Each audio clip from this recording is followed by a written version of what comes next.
So the twin outlaws who had to run in with the Hells Angels at Sturgis, let's just say they pick heavyweight opponents when they're choosing who to get into altercations with. They were mobbed by BLM protesters. Both of them pulled out firearms and got arrested. They got their Harley Davidsons pushed to the ground. We have footage of it all, and we'll also hear from the twin outlaws in the interview they did.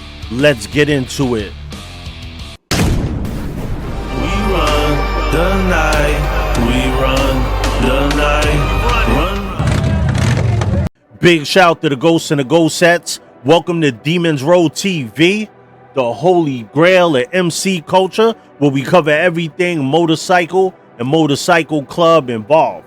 I'm Sos the Ghost. I'm your host for the evening. These twin outlaws that got into this issue with the Hells Angels at Sturgis, they are not new to high-profile street beef. I was sent footage of an altercation between them and BLM protesters, and I gotta say, they were active. They pulled out their straps on camera and aimed at the crowd. Let's check out this footage, and then we'll get into the interview. Hit that like and that subscribe if you're into MC culture content. All right, new information now. After a hectic and tense afternoon in Colorado Springs, protesters clashing here at the Police Operations Center downtown in the wake of an officer-involved shooting that left a teenager dead over the weekend. Officers stepped in as two bounty hunters arrived on the scene. Weapons were drawn. The two men, 33-year-olds Dustin and Justin Brooks, briefly taken into custody.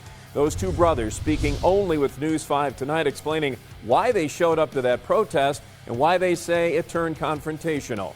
Our Patrick Nelson's been on this story from the get-go. He spoke with both those men. He's in studio tonight with their side of the story. Patrick. Well, Rob, the Brooks brothers wanted to sit down with me to tell their side of the events that left them in cuffs. They tell me they showed up at the protest outside the Police Operations Center in Colorado Springs to voice their support of law enforcement and that, quote, all lives matter. They say they were not looking for a fight, but that's exactly what they got. Dustin and Justin Brooks work as bounty hunters tracking down fugitives. They say when they saw on social media there was a protest going on downtown in the wake of an officer-involved shooting over the weekend, they decided to show up on their motorcycles, ready to voice their opinions. As soon as we got off the bike, we went over straight to the crowd, and we heard chanting of Black Lives Matter. We then said, you know, all lives matter, and within two or 3 seconds, we ran up on really fast. Viewer video shows the interaction. The twin brothers backing up as protesters spread out into the street. That's when the Brooks brothers say they were assaulted and drew their weapons. While the Brooks brothers say they were assaulted in this incident, they were the only ones arrested by police. The Brooks brothers tell me they plan to fight the charges, and they say they've experienced threats in the wake of today's incident at the protest. Meanwhile, the officer-involved shooting investigation continues. I'm told by El Paso County investigators that they do have a suspect gun in custody, and they do have officer body cam video of the incident. But we don't expect that information to be released until the investigation is complete. Real quick, if you enjoy MC culture content, smash the like and the subscribe button. Give me a pound wherever you're from. Get your Ghostavelli mask, shades, Demons Row snapbacks in all colors, tank tops, crew necks, track races. We got it all, and you can get it on www.demonsrow.com. Let's get back into it. You know what's crazy about this situation? The twin outlaws were almost Kyle Rittenhouse before Kyle Rittenhouse. Everybody was tired of those riots. All they did was destroy the middle class. In New York, where I'm from, Dr. J's, a clothing store I went to my entire life, gone. All the other mom and pops disappeared. New York was built on these family businesses. That's why we used to be able to get clothing no one else had in the world. Those days are over. But let's check out this interview from the Outlaw Twins, and they speak about this whole situation. I'm also going to break down the patches that they're wearing that are totally out of pocket. Yep, my name is Dustin Brooks, D-U-S-T-I-N, Brooks, B-R-O-K-S. My name is Justin Brooks. It's J-U-S-T-I-N, B-R-O-O-K-S. And you guys can just look at me as we talk, a little less awkward that way. Yeah. First of all, we need to address the first thing to get rid of the confusion. What do you guys do for a living? We are bounty hunters, and we go get fugitives off the street. What we do is We have to have a failure to appear warrant before we can even go apprehend anyone. We are not bail bondsmen, by all means. First things first, before we get into the whole altercation, I have talked about this for years, and they straight up broke these rules out the gate by design. Look at their vests. What do you see? 13 diamond and the 1% diamond. If I could think to myself, what are the worst 2 patches a non-club member could wear and put on their vest, it would have to be these 2 patches. If you're new to MC culture, that 1% patch is a statement to the culture that you're in the top brass, a member of a 1% outlaw motorcycle club. Any diamond for a non-club member is pushing it, but the 13 diamond is worn by Bandito support clubs, Mongols, Vagos, Rep 13 diamonds. You never want to put stuff like this on your vest. If you run into these clubs or many others, you will get pressed. Then on top of that, they have a hog patch, which is a Harley Owners Group patch or pin, whatever it is, which is the opposite of a 1%er. This is a group of Harley riders. Everybody gets that patch and pin when they buy a Harley from a Harley dealership.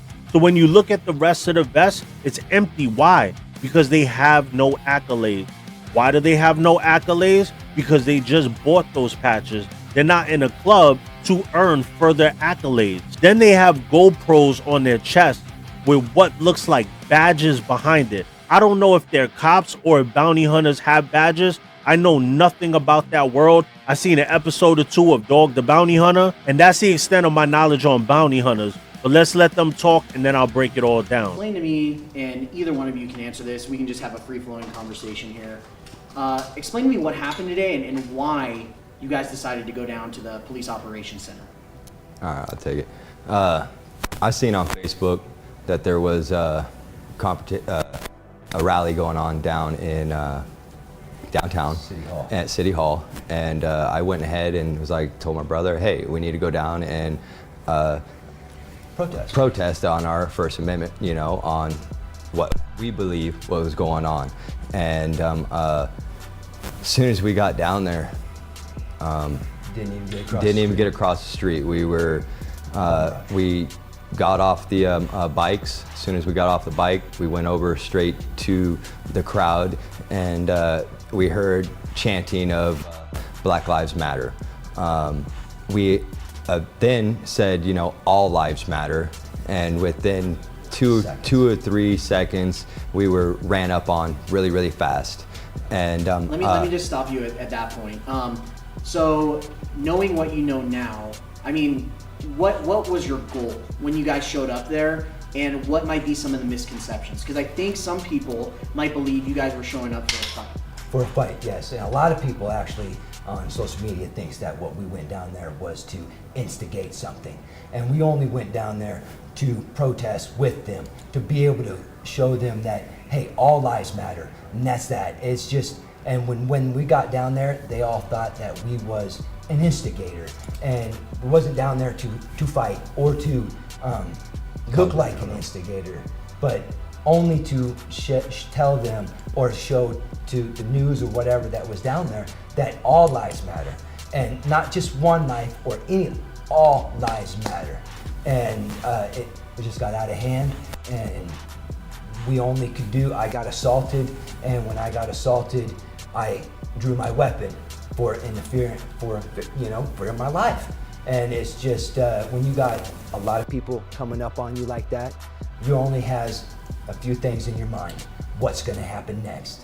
And when the SWAT came up to us, we ran down to them when they was coming down the street. And nobody else got that really on film. And nobody sees what really happened, only due to what they want to see. And given what you guys experienced today and what you saw, I mean, you showed up out there with your motorcycles, with badges and your sidearms, and that did create some confusion. Is there anything that you guys would have done differently in how you guys went down there? I mean, I know it's armchair quarterback, but just looking back, is there anything you would have done differently? Doing differently, maybe, I don't think I would have done anything different because we have our First Amendment right speaking. And we have our Second Amendment right to be able to carry. Now, maybe not going up to the crowd as fast To the and cameras, stayed you know. to the cameras.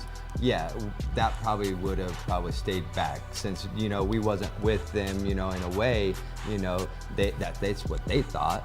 And But I still don't think it would have prevented them approaching us. Yeah. Because as I got in the middle of the street, I was already attacked by them.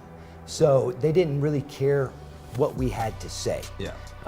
They already had what they was going to in their minds, or a few people had already in their minds what they was going to do. But we was not the instigator. We was definitely there to point our view of that all lives matter, and they didn't care what we had to say. I know this got to be a very scary situation for everybody involved, and as you guys mentioned when we were talking earlier, I mean, there were some young kids that were there protesting and whatnot. One of the things that police told us is a weapon was drawn, at least one. Can you just kind of talk about that decision and what you guys were seeing when you made that decision? Well, honestly, I didn't go down there, and I know he didn't go down there to draw our weapons. No. Period. We was just voicing our opinions, just like every American needs. Has a right to. When we pulled our weapon, was when the crowd assaulted us. We pulled our weapon to have the crowd back up. As soon as they backed up, we holstered our weapons, and we never had them drawn at all longer after that. I had my hand on my weapon just in case, because I was feared of what could happen next. They was throwing sodas. They was throwing anything they could at us, and that's assault right there on us. When as we get taught in our CCW classes or things, you've only got a few seconds to decide. We decided to keep our guns holstered, even though it could have been a bad situation, okay? We didn't want it that way. And a lot of people are looking at that, we wanted it that way. And if we did, it would have went a lot differently down there, okay? And the only reason, and you can see in some of the videos that we ran down to the SWAT team. Yeah, they took us down. And we had our hands up. And when they took us down, we complied with them. And it just shows that the police are not here for racism or anything like that. They are here for their job only and to do what they have to do to protect their citizens. And that's what we need. But to show that they took us down, to show everybody else that we are here to protect everyone. They was there chanting and getting rage already before we even showed up. And when we showed up, it got out of hand. Now, the police didn't take any of them guys and arrest them, or do anything. They took the people that looked like they was going to harm or what was, and they took us into custody. But they found out the story and what went on, and they went over the video cameras, and that's why they let us go. And what happened? And yes, we did get charged with disorderly conduct. But they have to do what they have to do, and it's their job. And I'm not upset with the officers. I'm not upset with the PD, how they handled the thing, because technically, sir, that they did their job. They have to protect. And if I would have, and he would have probably not applied with them, yes, it would have probably been ugly. And I don't want to keep you guys too long. I appreciate you guys sharing your story with us and sitting down with us. Again, hoping that cooler heads prevail. We can tell your side of the story, because I know sometimes those things can slip through the cracks. Yes. My last question for you guys is just, what happens now? I know obviously you guys, will be taking on some charges here, but also I understand the misconceptions, the things that happen out there in social media, stuff like that. I mean, it can pose real threats to you guys. I mean, what are your concerns and what happens from there? We've had plenty of death threats, and we'll probably continue with death threats. And we wear our bulletproof vests as a citizen, as our jobs as well. But just the way the economy is nowadays, we have to protect ourselves, and we're gonna have to live one day at a time. We might not be able to get a job in bail enforcement anymore after this. Our career is probably done, demolished. A lot of people have already said we needed to move out of Colorado Springs. That will never be Are you guys, I don't want to put words in your mouth, but are you guys sorry at all for anything that unfolded today? I won't. I'm not sorry for Because- anything, because we have our First Amendment right, brother, and our freedom of second, you speech. know, and civilians and the public need to not be scared of people that are going to Try to hurt us in We- any way. We should be able to walk freely among the city, and be able to not feel scared. Law enforcement is not there all over the place like we wish they were. But unfortunately, we do have people that care about the citizens and the public. And unfortunately, as us going down there, it probably don't look good for us to say we support the citizens and we protect the citizens. But again, we only went down there to voice our opinion and to let them know that all lives matter. And we wasn't sitting here saying that their son or whoever got hurt there was not, it was in the wrong. In the wrong or whatnot. We was just saying all lives matter. Let's stand together and say all lives matter, because it does. Kids, all race, lives matter. Okay. I agree with that, brother. Thank you guys again for sitting down and doing this. I know it takes some courage given everything that you guys have gone through today. So thank It's you. just we just want to get out there. Thank you for having us come down here, brother. And I appreciate to be able to get out on TV that we wasn't really the instigators, even though that you see on social media videos popping up. You don't see everything that has what happened before a person walked up there. Now we have an explanation of why you guys were down there in the first place, what your goals were. So thank you. You're Again welcome. for doing it. Now, watching all of this and then seeing what they do now, it makes you think, is this all an attempt just to get fame? When I look in their eyes, I feel like they started from a place of, I feel like this is genuine, that they felt genuinely that this was wrong and they wanted to be in the right and do something about it. Now, I could be totally off and they could be clout chasers from that day. I don't know if the exposure from this situation made them want to seek more clout. I don't know. But the patches that they're wearing, out of pocket. The way they've been calling out the Hells Angels, the Mongols, big clubs, out of pocket. I don't know if this is the feds trying to stir stuff up or if this is just straight up trolling. A lot of people feel like they are feds. A lot of people feel like it's trolling. It's so hard to tell these days. But if I'm a club member and I see these dudes, I'm staying far away from them. I'm not approaching them with any type of drama or whatever, because these are the type of dudes that are looking for that clout. So they're going to use you to their advantage. Let me know what you think about this in the comments. If you enjoy MC culture, make sure you subscribe to Demons Row. This is your one-stop shop. And thank you for tuning in to Demons Row TV, the holy grail of MC culture. Like, subscribe, and comment. And oh yeah, we ghosting, baby.